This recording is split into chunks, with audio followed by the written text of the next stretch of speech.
Hello, students. I hope everybody is healthy and safe. I just wanted to point out two things. First, there's a new page in the visual communication in the news, and it relates to a story that was in today's New York Times about the fact that Land O'Lakes, the dairy producer, which for a long time has had this very distinctive and sort of old-timey logo that included a image of a Native American woman in the O of Land O'Lakes.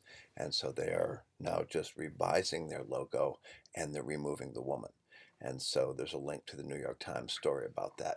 And interestingly, the Native American groups have sort of congratulated the dairy producer for no longer using this sort of stereotypical image of a Native American woman. Land O'Lakes itself didn't comment in any way that that was the reason they were no longer doing it. They said instead that they wanted something that sort of more represented their product, etc. So the reason this is particularly relevant is it relates to your final project, which is where you're going to pick a Fortune 500 company or possibly a public health organization and do sort of a complete visual redesign.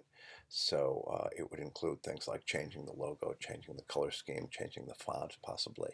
And so you might want to take a look at that story about why Land O'Lakes changed their logo. And then the second one is there was almost universal agreement that Lupton and Miller were incorrect to say that McLuhan Fiore had little impact on the publishing industry. And again, that they wrote that essay 20 years ago.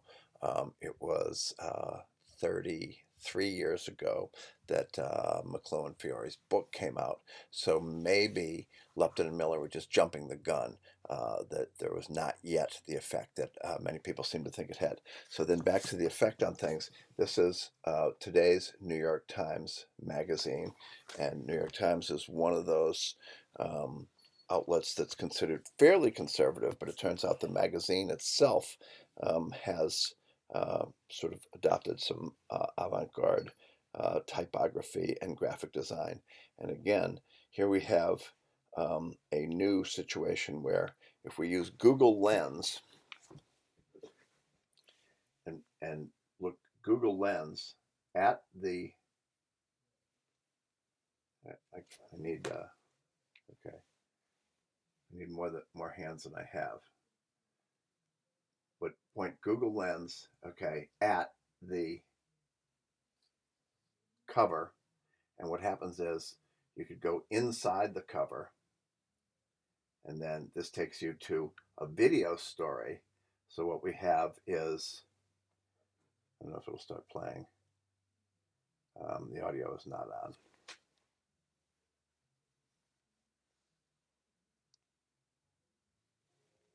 From the New York Times Magazine, this is behind the cover.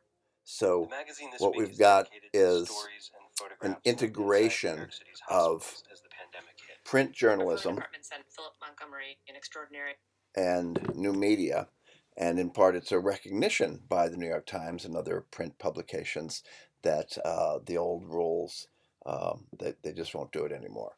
And so this then connects to something we'll be addressing in a subsequent module about interactive media. So I just wanted to point those two things out to you, and I've already received some of your visual design projects number 2, and I'm quite impressed by them, and I look forward to seeing more of them. Talk to you later.